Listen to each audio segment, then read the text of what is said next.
Hola, bienvenidos a esta segunda sesión asíncrona correspondiente al módulo 16, Evolución y sus repercusiones sociales, aquí de Prepa en línea CEP. Pues bien, esta segunda semana también tienes dos actividades que desarrollar, dos actividades integradoras, en el cual te voy a explicar cuáles son y cómo las vas a desarrollar. Para poderte explicar, he preparado el siguiente material que te servirá de apoyo. Pues bien, me presento nuevamente ante ti. Mi nombre es Luis Alonso Escobar, de aquí de Prepa en Línea, de aquí de Tapachula, Chiapas. En esta semana vas a realizar dos actividades. La primera actividad integradora se llama ¿Cómo son ellos? ¿Cómo soy yo? En la segunda actividad vas a realizar un trabajo correspondiente al ciclo celular. Y vamos a hablar también acerca de la participación en foros, las formas de evaluar. Si tienes dudas, comentarios de las actividades, pues te voy a decir cómo me las vas a hacer llegar y pues como punto final, pues le vamos a dar el fin a esta presentación. Pues bien, vamos entonces a explicarte cuáles son las actividades. Para poderte explicar la primera actividad, cómo son ellos, cómo soy yo, pues te quiero hablar un poco acerca de Gregorio Mendel, porque vamos a hablar un poco de lo que es herencia, la herencia genética. Entonces aquí quiero hablarte un poco acerca de Gregorio Mendel como lo conocemos, pues él prácticamente se le considera el padre de la genética, porque gracias a él se logró conocer mucho acerca de la genética, formuló tres leyes y gracias a los experimentos que hizo, fue base para que se pudiera seguir haciendo investigación, se pudiera seguir descubriendo factores genéticos y gracias a sus aportaciones, pues hoy en día nos están sirviendo mucho y hay mucho avance en lo que respecta a medicina. Pues bien, Gregor Mendel fue un monje austriaco que formuló las leyes de la herencia biológica que llevan su nombre, leyes de Mendel. Sus rigurosos experimentos sobre los fenómenos de la herencia en las plantas constituyen el punto de partida de la genética. Pues bien, como te menciono, se le considera el padre de la genética. Mendel fue un monje que estuvo prácticamente en el monasterio y ahí empezó él a hacer ciencia, empezó a hacer experimentos y sus primeros experimentos los hizo a través de lo que es plantas de chícharo. ¿Por qué utilizó él estas plantas? Porque son plantas puras, porque se dan todo el año y también porque son fáciles de cultivar. Entonces, esas fueron las razones por las cuales Mendel utilizó ese tipo de plantas. Mendel fue base para poder seguir haciendo descubrimientos.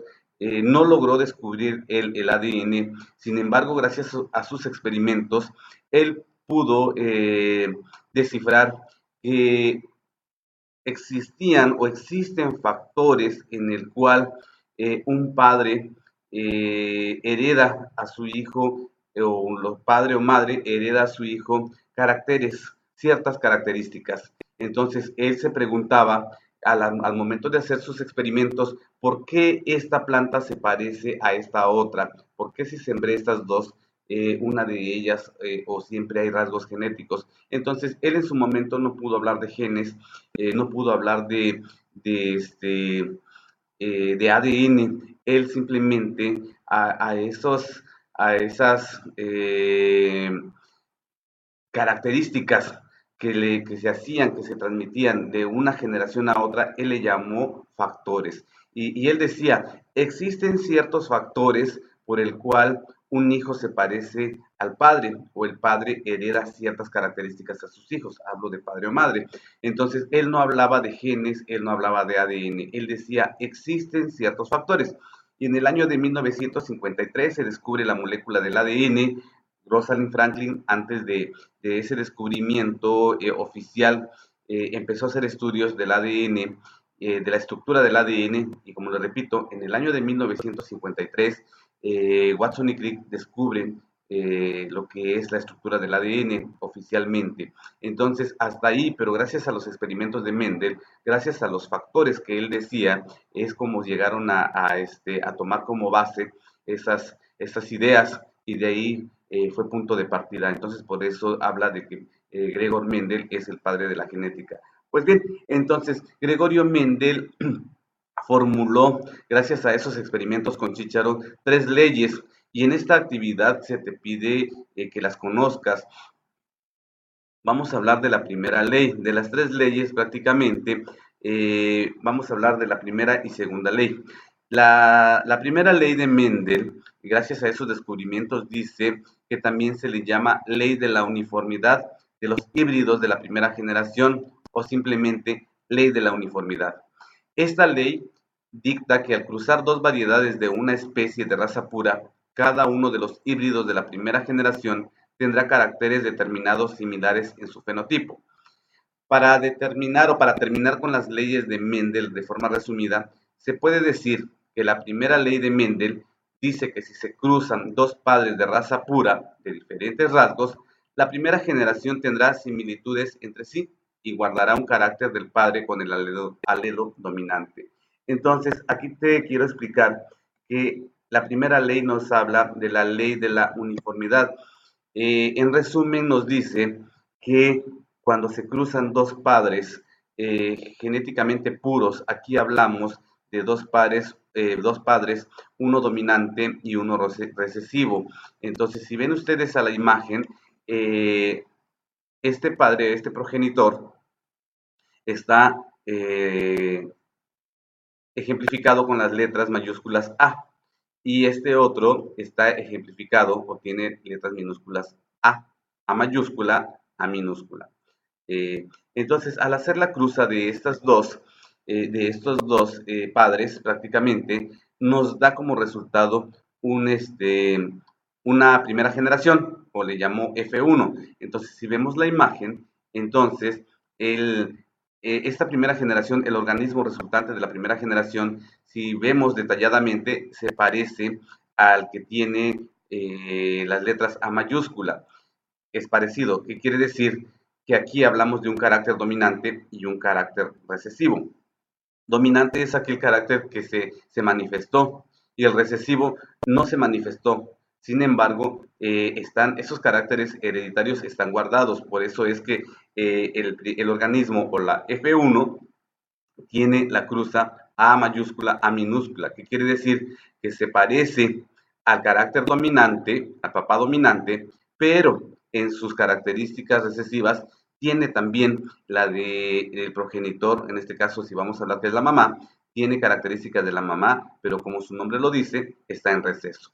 Entonces, para resumir esta primera ley, Mendel, ley de la uniformidad, dice que cuando se cruzan dos organismos puros, uno dominante y uno recesivo, la primera generación de hijos, o F1, tendrán las características similares al papá dominante, pero que van a tener características recesivas guardadas del progenitor que no domina, sus características están en receso. Pues bien, esta es la primera ley, ley de la uniformidad. Te lo repito, todos los organismos de la primera generación se parecen o tendrán características similares a la del papá dominante, se hace papá o mamá, y tiene características recesivas guardadas, que en algún futuro este organismo de la primera generación manifestará esas características que están en receso. Pero por lo pronto, en esta primera ley, los organismos de la primera generación van a tener las características del dominante. Vamos entonces a conocer la segunda ley. La segunda ley de Mendel, también conocida como ley de la segregación, o ley de la separación equitativa, o hasta también se le llama ley de la disyunción de los alelos. Esta ley dictamina que para que exista reproducción de dos individuos de una especie, primero debe existir la separación del alelo de cada uno de los pares, para que de esta manera se transfiera la información genética al hijo. Bien, entonces quedamos nosotros que en la primera ley, los organismos de la primera ley tienen características del papá dominante. ¿Qué pasa si se hace una cruza de estos organismos de la primera ley? Entonces vamos, y aquí tenemos esa cruza de organismos de la primera ley. Entonces, resultantes de la primera ley. Entonces aquí estamos, miren, hablando de dos organismos resultantes de esta primera generación. Esta es la primera generación, A mayúscula, A minúscula. Pero ¿qué pasa si yo cruzo dos organismos de esta primera generación? Uno de organismo con A mayúscula, A minúscula, cruzándolo con otro organismo A mayúscula con A minúscula. Entonces tenemos que puede haber una probabilidad de que el hijo o los hijos resultantes tengan ya una pureza dominante, se parezcan al progenitor dominante, o bien ya salga entonces eh, características del papá recesivo. Entonces vean ustedes esta imagen, aquí llamémosle una cuarta parte de probabilidad que se parezca ya en esta segunda generación al organismo que sus características estaban en receso. Entonces aquí tenemos las dos leyes de Mendel. Y es así donde prácticamente nosotros logramos entender cómo es que se llevan a cabo las cruzas y sencillamente para poder hacer estas cruzas, hacer cómo es que se lleva a cabo las cruzas, se lleva a cabo a través, o se puede hacer estas cruzas a través de un cuadro de Punnett. Un cuadro de Punnett es básicamente un diagrama diseñado por Reginald Punnett, que se puede utilizar para predecir proporciones de genotipos y fenotipos de la descendencia en un cruzamiento. ¿A qué se refiere los genotipos? Le llamo genotipos, obviamente, con G. Los genotipos son aquellas características que están ocultas, las que están en nuestros cromosomas, en nuestros genes y no los podemos ver. Y fenotipos son aquellas características visibles, las que nosotros podemos ver, el color de cabello, el color de piel. Con fenotipo, con F, son las características que nosotros vemos. Genotipos, vamos, con G, son aquellas características que no podemos ver.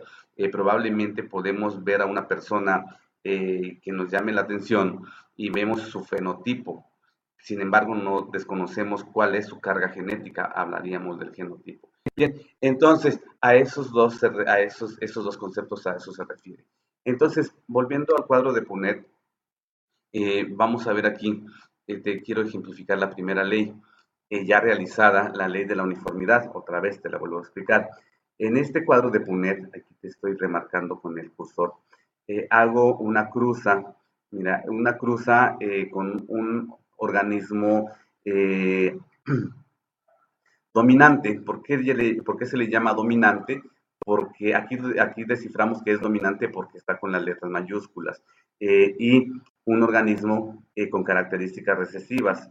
¿Por qué digo que son recesivas? Porque están representadas con las letras minúsculas.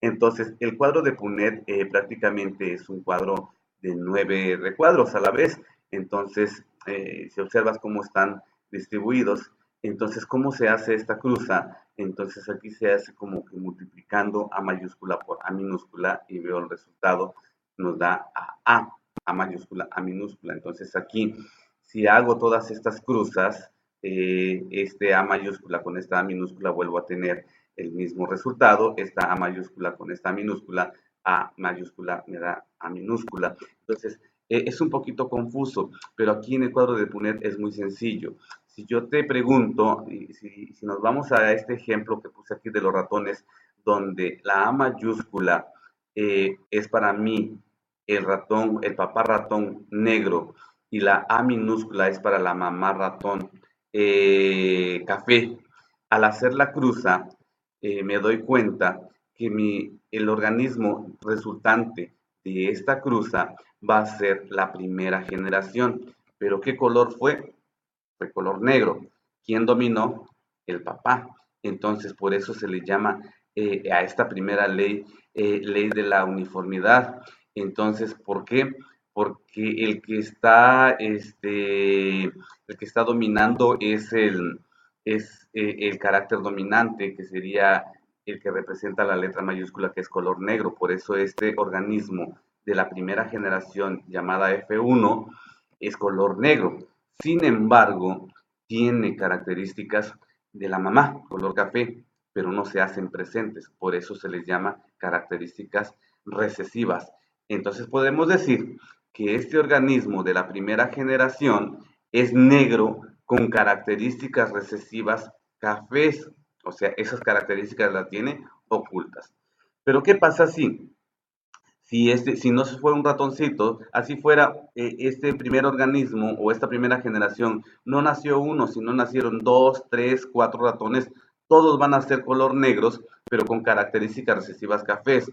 Ahora, ¿qué pasa si yo tomo dos organismos que te estoy señalando aquí con el cursor, dos organismos de la primera generación y los cruzo? Entonces, voy a cruzar un organismo negro con características recesivas cafés con otro organismo negro con características recesivas cafés. Hago mi cruza y una cuarta parte me va a salir de probabilidad que ese ratón va a ser color negro puro. ¿Por qué puro? Porque ya me tiene las dos características, las dos letras A. Entonces ya vuelve a la pureza. El 50% va a ser la probabilidad que sea negro, aquí te lo estoy señalando, con características recesivas cafés. Y la cuarta parte podría ser, o hay de probabilidad, que el ratón sea café. Es aquí donde en la segunda generación se hace presente la característica recesiva de la mamá o del papá, y eso lo llevamos nosotros a ya a nuestras características como tal, donde nuestros padres y nuestros abuelos a veces, un abuelo tiene los ojos color, color, no sé, color azul. Sin embargo, los hijos todos los hijos de la primera generación, pues no lo tuvieron, porque probablemente dominaron las características de la mamá.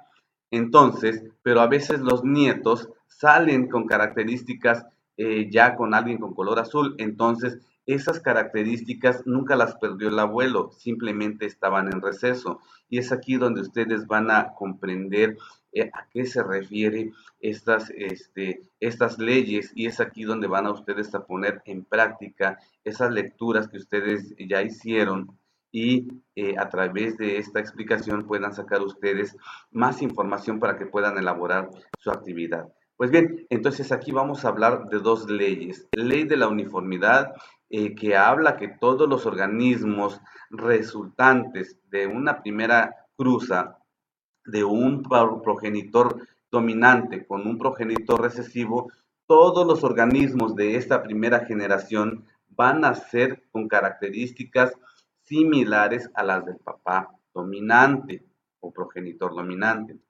Pero cuando se cruzan dos organismos resultantes de esa primera generación, una cuarta parte de esa segunda cruza va a ser que ese organismo pueda ser puro, pueda ser el 50%, que pueda ser con características similares a la del progenitor, pero con características recesivas de la mamá.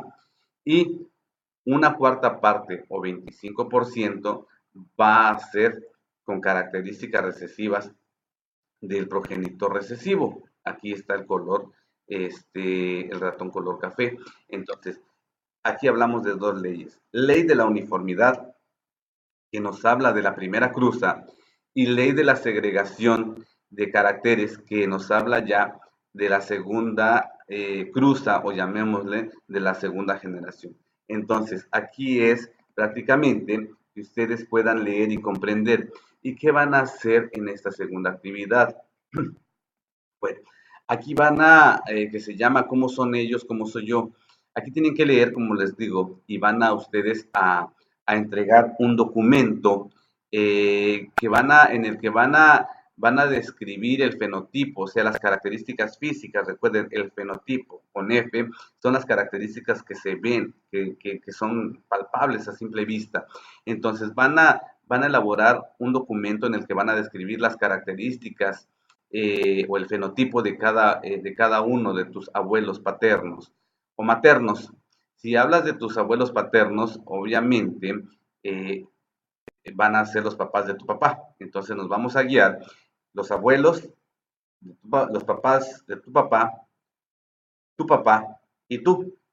Pero si hablas de tus abuelos maternos, van a ser los papás de tu mamá y tú. Aquí van a ser, vamos a seguir esas líneas. Entonces, prácticamente van a ustedes a describir el fenotipo y posteriormente, ya que describas el fenotipo, también vas a analizar tu fenotipo, cómo eres, para explicarlo desde la perspectiva de primera ley y segunda ley de Mendel. Aquí vamos a hablar qué tanto heredaste las características de tu abuelo y qué tanto heredaron las características de tus papás, de tus abuelos, y qué no heredaron ellos y que las características de tu abuelo que no heredaron, no heredó tu papá o tu mamá, pues tú las tengas, ¿no? Entonces hablamos de la segunda ley. Entonces, ¿qué vas a hacer? Vas a seleccionar el fenotipo con el que trabajarás la actividad. En el caso, vamos a trabajarlo preferentemente para que no, o esta explicación voy a hablar de los abuelos paternos. Vas a hablar de los abuelos paternos y de tu papá. Entonces, y vamos a hablar abuelos paternos, papá y tú. Entonces aquí vas a seleccionar cuál es el fenotipo y vas a describir entonces a través de una tabla cuáles son los fenotipos. Aquí te hablan el color y el tipo de cabello. Vamos a hablar eh, del color de cabello de tus abuelos, ¿sí? Cómo es, probablemente sea un ejemplo color rubio, lacio, eh, abuelo color rubio lacio, abuela color negro ondulado. La complexión probablemente tu abuelo sea delgado y tu abuela delgada. Entonces aquí nos vamos a ver, probablemente hasta manejemos la estatura, tu abuelo alto, tu abuela bajita. Entonces así los vas a describir cada uno, después describes los de tus papás y después describes la tuya y que sea palpable cuáles son las características de tus abuelos, cuáles fueron las características de tu papá y cuáles fueron las características tuyas. Entonces, yo te sugiero que hagas algo así como un cuadro comparativo, un cuadro tal vez de 3 entradas para que puedas tú poner las características de abuelo, abuela, papá, de tu papá y la tercera entrada que sea la tuya, para que puedas saber un análisis prácticamente a quién se parece tu papá, a quién le sacó el color de cabello de tu papá, a quién le sacaste tú el color de cabello, el tipo de cabello. Entonces, aquí nada más es una cuestión de análisis. Y ya que tengas esa tabla, eh, prácticamente vas a completar esa tabla que te acabo de decir, incluyendo la información de tu fenotipo, o sea, aquí serían de los tres. A partir de esa información que tú tengas en la tabla, considerando la primera y segunda ley de esos elementos que ya los describiste, vas a elaborar, yo te sugiero que pongas la tabla y después elabores una reflexión donde expliques el uso que tiene el conocer las leyes de la herencia de Mendel en la salud y en la mejora de la especie. Entonces, aquí elabora la tabla y aquí eh, ubica cuáles son las características dominantes y cuáles son las características recesivas. Entonces, aquí sería muy, muy interesante conocer las características de tus abuelos y las características de tu papá. Y ahí puedas tú mencionar cuáles son las características que tu papá tiene y vas a determinar qué características dominaron. Entonces ahí sabrás quién fue, eh, en esa característica, quién de los dos abuelos fue dominante y quién recesivo. Entonces con tus características vas a determinar, ahí vas a determinar qué características heredaste que no heredó tu papá. Entonces aquí ya estaríamos manejando las características de tus abuelos, cuáles fueron las que dominaron en tu papá. Y de ahí estás hablando de la primera ley. ¿Y qué características heredaste tú que no heredó tu papá, pero que alguno de tus abuelos lo tuvo? Entonces, que no lo manifestó tu papá, pero que tú sí lo manifestaste. Aquí estaríamos hablando de la segunda ley.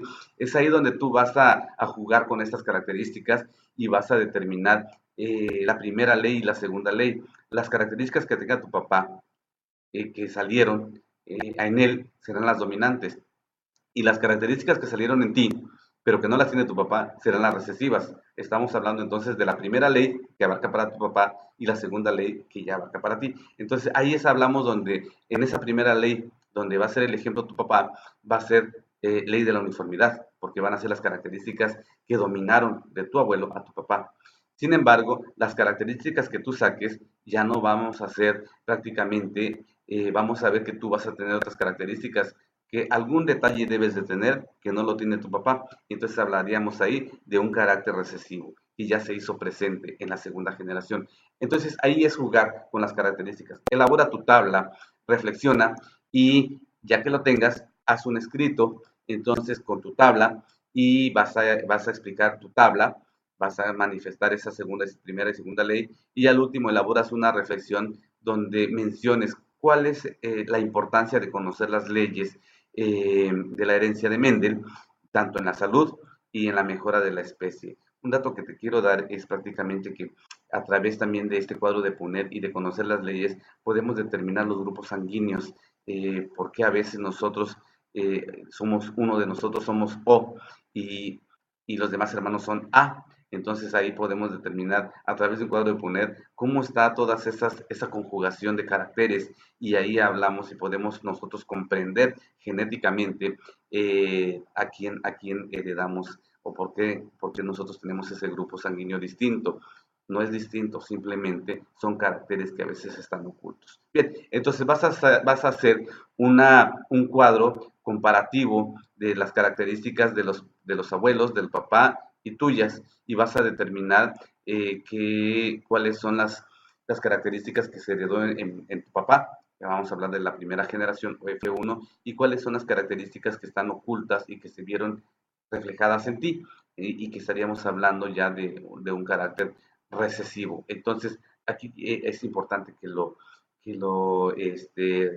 analices, que lo reflexiones y que plasmes esa información. Es únicamente hablar de leyes y características. Y al último, tu reflexión, no te olvides. Eso corresponde a la primera actividad, cómo son ellos, cómo soy yo. Leyes de Mendel. Primera ley, ley de la uniformidad. Segunda ley, ley de la segregación. Entonces, aquí tienes que leer un poquito y con esta explicación probablemente te sirva para que puedas comprender mejor la actividad. Y nos vamos a hablar entonces ya de la segunda actividad. Aquí vamos a hablar de reproducción sexual y asexual. Quiero, ya para entrar a la segunda actividad, quiero hablarte un poquito de reproducción. Cuando hablamos de reproducción, sería autoperpetuación de los seres vivos o bien la reproducción es dar origen a otro organismo. Entonces, aquí tenemos que hay dos tipos de reproducción, la reproducción sexual y la reproducción asexual. Bien, la reproducción sexual es aquella donde se lleva a cabo a través de dos progenitores, hombre y mujer. La reproducción asexual no se necesita dos progenitores, que quiere decir que a partir de una célula puede dar origen a otra célula.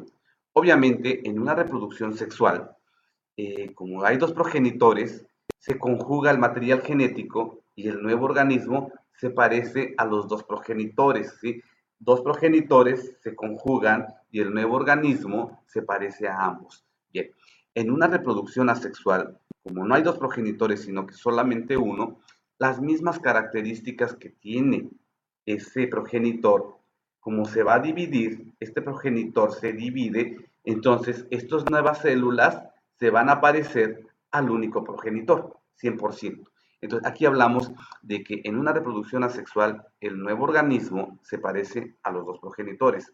Caso como nosotros tenemos características de papá y características de mamá. Pero en una reproducción asexual no hay dos progenitores, hay uno. Te pongo un ejemplo, mis células de la piel. Mis células de la piel me quemo.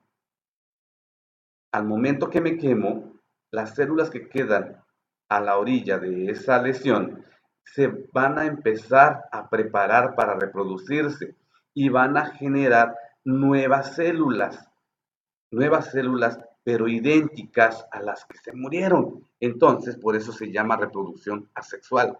Bien, entonces, mira, en una reproducción En nuestro organismo hay 200 tipos de células. 200 tipos de células, no 200 células, 200 tipos. 199 tipos de células se reproducen asexualmente. ¿Por qué? Porque necesitamos estar generando células idénticas. Y las únicas células que se reproducen de forma sexual son el óvulo y el espermatozoide, porque se necesitan unir para dar origen a un nuevo ser. Pero las demás células de nuestro cuerpo, 199 tipos, no se necesitan unir, simplemente solitas ellas se van reproduciendo, o sea, originando células iguales. Te digo que una célula de mi piel se reproduce asexualmente y una célula de mi piel se divide solita y por cada célula me va a dar origen a dos, a dos células idénticas. Entonces, esos dos tipos de reproducción, reproducción sexual y la reproducción asexual. La reproducción sexual se necesitan dos progenitores. La reproducción asexual es a través de un solo progenitor donde da origen a dos células idénticas. Bien, entonces, eso es lo que vamos a hablar. ¿Por qué te digo esto? Porque las células de mi piel se reproducen de forma sexual y hablamos aquí de un proceso que se llama mitosis. Te voy a ejemplificar a través de aquí de este esquema. Una célula, una célula de mi, lo pongo de ejemplo, mi piel, se va a empezar a dividir y va a dar origen a dos células idénticas. Bien, ya se dividió. Aquí para que pueda dividirse ocurren cuatro fases: profase, metafase, anafase y telofase. No te lo voy a explicar ahorita, pero nada más te quiero decir que una célula se divide de mi piel, pasa por cuatro fases: profase, metafase, anafase y telofase. En la etapa de telofase es cuando se forman dos células. Aquí la estás viendo en esta imagen. Bueno, ya una célula se dividió en dos células hijas. ¿Por qué? Porque probablemente me quemé y esta célula va a originar un tejido. Te recuerdo que un tejido es la unión de muchas células iguales. Entonces, ¿qué quiere decir? Que estas células que están a la orilla donde me quemé se van a empezar a dividir para poder recuperar ese tejido y pasan por fases: profase, metafase, anafase y telofase. En la etapa de telofase es ya la última fase donde se forman esta célula que se dividió, forman dos. Pero ¿cómo están esas dos células que se formaron? Tiernas. Entonces, como están tiernitas, tienen que madurar. Y es ahí donde, para poder madurar, entran a un ciclo que se llama ciclo celular, donde cada una de estas dos células que se formaron entran a la primera fase que se llama G1 o la primera fase de maduración. Posteriormente es como que las células empiezan a madurar, el primer paso para madurar. Entonces, por eso se le llama G1. Ahí en esa etapa G1 es donde las células se alistan para empezarse a madurar. Llamémosle que es su primera fase de maduración. Si las células están sanas, si las células no sufren o no son una amenaza para el cuerpo, pasan a la segunda fase que se llama S, que quiere decir que es la fase donde esas pequeñas células tiernas, recuerden que salieron de se dividieron y salieron dos células tiernas, entraron a la fase G1, primera fase de maduración, entran a la etapa S, que quiere decir que empiezan a duplicar cada una su material genético. Y después de que ya duplicaron su material genético, entran a una segunda fase de maduración que se le llama G2. Ya es la otra parte, o digamos que la célula pasa a dos fases de maduración: la G1, luego duplica su material genético que es la S, y luego se va a la última, G2. Entonces esas dos células ya están en etapa G2, donde ya es la segunda fase de maduración, listas para dividirse. Como ya están maduritas, ya están en la etapa G2, cada una vuelve a entrar a profase, metafase, anafase y telofase. Y cada una vuelve a formar dos células. Como fueron dos, entonces ya van cuatro. Una mamá da origen a dos células, otra mamá da origen a dos células.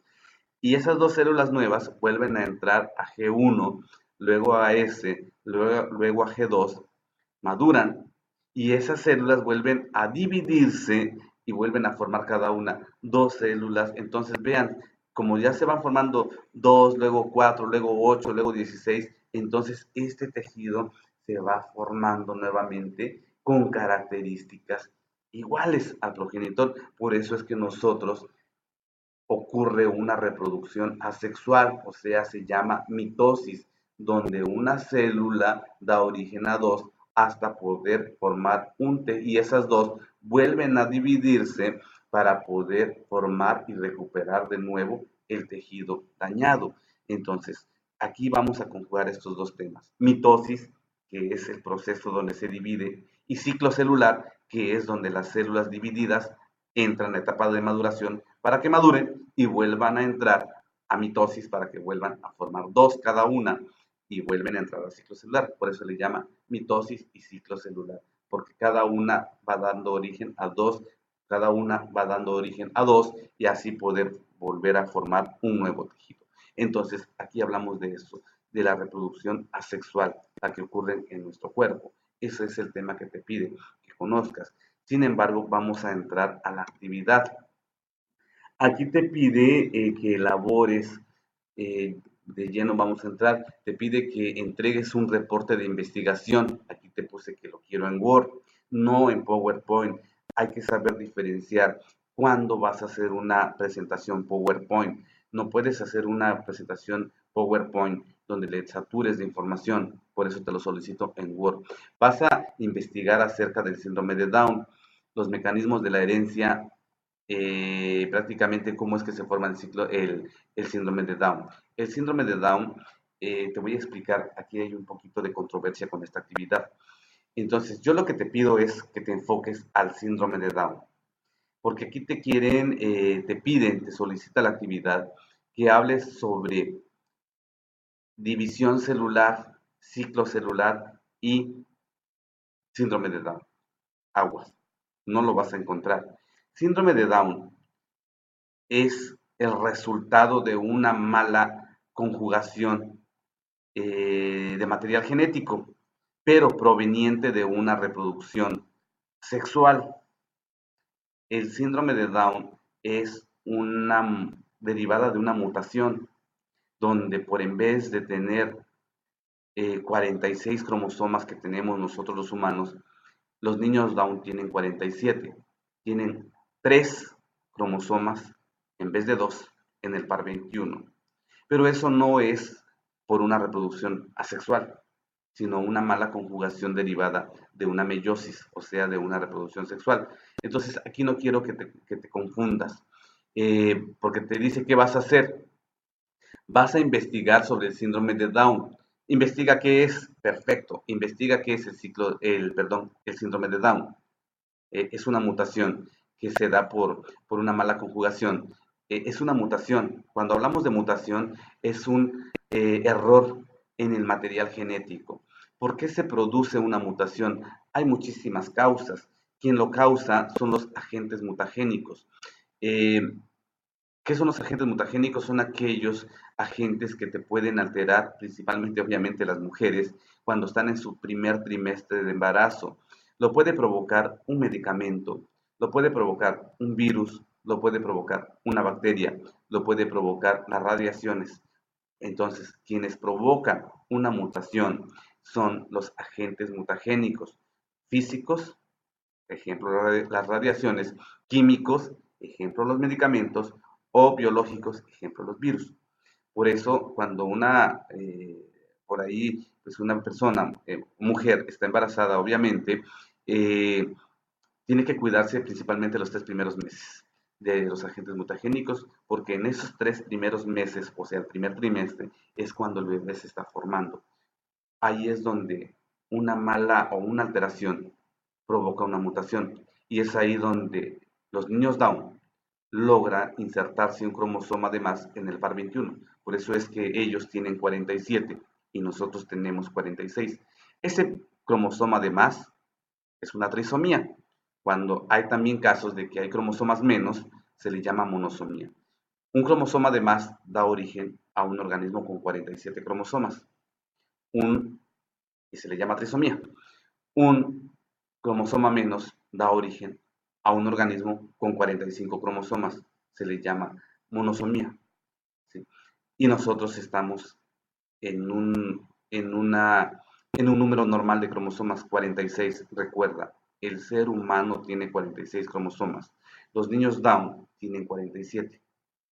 Y hay síndromes donde se menciona que son de 45, también es una mutación. Bien, entonces vas a investigar acerca del síndrome de Down, qué es, cómo se da, y dice, y esquematiza el ciclo celular y especifica en qué parte del ciclo celular se da la variación genética de ese síndrome. No lo vas a encontrar, porque cuando hablamos de ciclo celular, hablamos de una reproducción asexual, mitosis. Y el síndrome de Down se da por una mala conjugación de una meiosis. Entonces, te sugiero nada más que investigues qué es el síndrome de Down y cómo se da. Y puedes poner imágenes acerca de esa malformación, pero olvídate del ciclo celular. Al menos te lo sugiero como facilitador para que pueda quedar más claro y entregues una actividad pues con información relevante y real. Entonces por ahí te sugiero eso, que entregues, ¿qué vas a hacer? Vas a entregar un documento en Word donde hables sobre el síndrome de Down, cuáles son las características de una persona con Down, cómo se da, cómo se manifiesta y algunas características relevantes. Y puedes poner imágenes, obviamente, de este síndrome. Y ya con eso, pues, estaría evaluando. Y entonces, y vas a entregar, obviamente, te acabo de mencionar que lo vas a entregar en Word, entonces aguas por ahí, te pido de favor, sigue estas instrucciones. Vas a elaborar un trabajo con una, una hoja para la portada, van a llevar los datos o las fichas de identificación tanto de la actividad como del estudiante. Nombre del módulo, a nombre de la actividad, nombre del estudiante, nombre del facilitador y grupo. Una cuartilla de introducción, vas a describir de manera clara el propósito de la investigación. Aquí te sugiero que empieces a hablar sobre las mutaciones, sobre las anomalías, sobre cómo se dan esas mutaciones eh, como parte de la introducción. De 2 a 3 hojas o cuartillas vas a hablar sobre qué es el síndrome de Down, cómo se genera, pues principalmente eso, porque te vuelvo a repetir, no podemos hablar del ciclo celular. Eh, Puedes hablar de la mutación, que síndrome de Down como producto de una mutación, por qué se da, las características relevantes de ese síndrome. Y concluyes, vas a elaborar una conclusión donde expliques cómo se dan los mecanismos de la herencia. Aquí dice a través del ciclo celular, mejor habla cómo se dan los mecanismos de la herencia. Hasta ahí, no sé, a través de una generación a otra puedes complementarlo. Ahí prácticamente te pido de que hables un poquito sobre los mecanismos de la herencia, cómo es que se transmiten, cómo es que se heredan y la bibliografía. Aquí en esta segunda actividad de esta semana es que te estoy modificando, porque te vas a buscar y te vas a topar con esa información que no la vas a encontrar. Relacionar síndrome de Down con ciclo celular no lo vas a encontrar. Entonces, habla específicamente qué es el síndrome de Down y todas las generalidades. Y cierra y concluye donde vas a explicar cómo se dan los mecanismos de la herencia. Hasta ahí y das tus referencias. Obviamente, vas a dar una introducción antes y vas a dar una portada. Estas son las 2 actividades de la segunda semana. Bien, entonces nos vamos ya que expliqué estas 2 actividades, nos vamos a la participación en los foros. Aquí es importante, bueno, antes de hablar sobre la participación de los foros, te quiero comentar que es importante que elabores tus actividades con tiempo, con dedicación, no las estés enviando el fin de semana, sábado, domingo. ¿Por qué? Porque ya es una actividad muy apresurada y muchas veces estamos cometiendo plagio, nos estamos ya por la misma, el corto tiempo que tenemos, estamos entregando actividades de otros compañeros. Reviso las actividades, las leo y percibo simplemente que en esta segunda semana, ya que es, ya te comento que se van a hacer observaciones y se van a tomar las medidas necesarias eh, cuando se comete el plagio. Bien, entonces la participación en los foros aquí ya lo sabes, ya los conoces, tienes que hacer tres participaciones. El foro de clases se evalúa, tienes que hacer tres participaciones, tienes que replicar, pero argumentando el por qué estás y no estás de acuerdo. Y en las participaciones donde tengas que plasmar contenido teórico, por favor, la referencia bibliográfica, no te adueñes de una información que no es tuya. Entonces, dale al autor, dale su lugar poniéndolo como referencia. Bien, y la tercera participación, pues ya concluyes, que sea una conclusión bastante fuerte para que se vea la presencia, tu reflexión y tu análisis. Obviamente vas a revisar ortografía, redacción y el respeto ante todo. Y la forma de que evalúas, te vuelvo a repetir, desde la primera semana se te hace a través de una rúbrica, la rúbrica no la pone el facilitador, la rúbrica ya está dada por Prepa en línea, se te evalúan cuatro aspectos: el cognitivo, actitudinal, comunicativo y el pensamiento crítico. Cuando elabores una actividad, la conclusión cuenta mucho porque se te evalúa el pensamiento crítico reflexivo. Entonces, tienes que hacer un trabajo de calidad. Estas son prácticamente la forma en que se evalúa los cuatro aspectos: cognitivo, actitudinal, comunicativo y pensamiento crítico. A estas alturas ya lo tienes bien claro. Simplemente tienes que basarte en la rúbrica para elaborar tus actividades. Debo, repito, las rúbricas la pone el sistema Prepa en línea.